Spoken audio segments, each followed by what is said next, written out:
Now, Mr. Kennedy, when he was in the WWE in the year 2007, there was two opportunities where Mr. Kennedy was going to become the world champion or the WWE champion, or get a major push either way. See, in the beginning of 2007, Mr. Kennedy was already at main event status when he was main eventing the Royal Rumble against Batista in a world title match.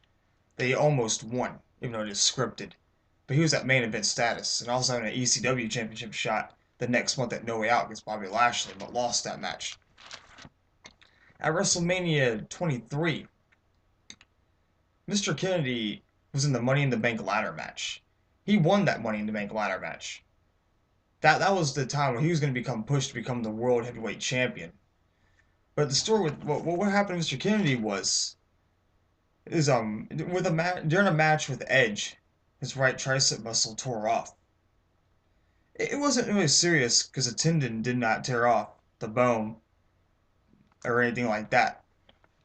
But because of that injury, he had another match with Edge, and he put his Money in the Bank contract on the line, and Edge speared him and got the 1, 2, 3, and Edge became Mr. Money in the Bank. Because of an injury, because he was injury prone, Mr. Kennedy lost his Money in the Bank briefcase.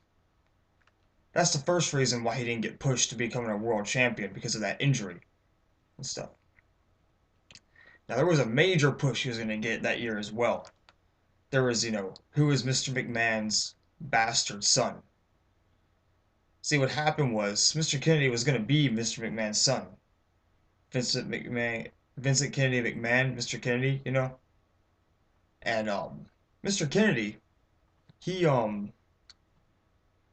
he was on a pharmacist list, and he violated the WWE what's it called, the wellness policy for the WWE. And basically, if you're on that steroid scandal list, if you're on that list, that pharmacist list, you get suspended for 30 days. And because of that, Mr. Kennedy didn't get that major push. Now think about it. If he was going to be Mr. Kennedy's son, if he was going to be Mr. McMahon's son, you know, he would have gotten this major push where he was going to have a rivalry with Triple H. He was most likely going to main event WrestleMania 24. It was going to be him versus Triple H for the WWE title or the world title, whatever. Where Vince McMahon was going to back up Mr. Kennedy because he was going to say like, Mr. Kennedy is the best son I ever had, and then the other family members are going to back up Triple H. He was going to get this major push and everything. But because he violated this wellness policy, they dropped the ball on Mr. Kennedy, and he never got that push. Instead, Hornswoggle became Mr. McMahon's bastard son. And basically, the first time was bad luck. When he got injured, that's just bad luck. The steroid scandal, that was mainly his fault. He shouldn't have done steroids, even though they want to look good for TV. He should never have done steroids. But Mr. Kennedy basically was on a list, and he got suspended with 11 other superstars. And that's why he wasn't Mr. McMahon's son.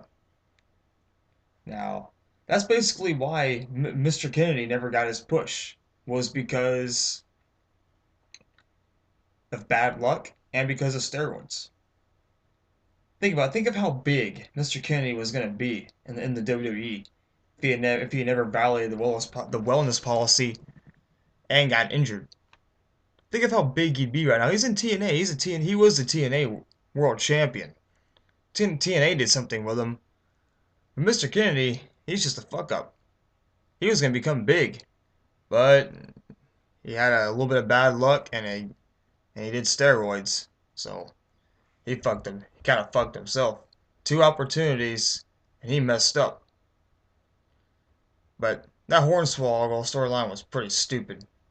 Mr. Kennedy should have been his son, but Mr. Kennedy fucked it up, in my opinion.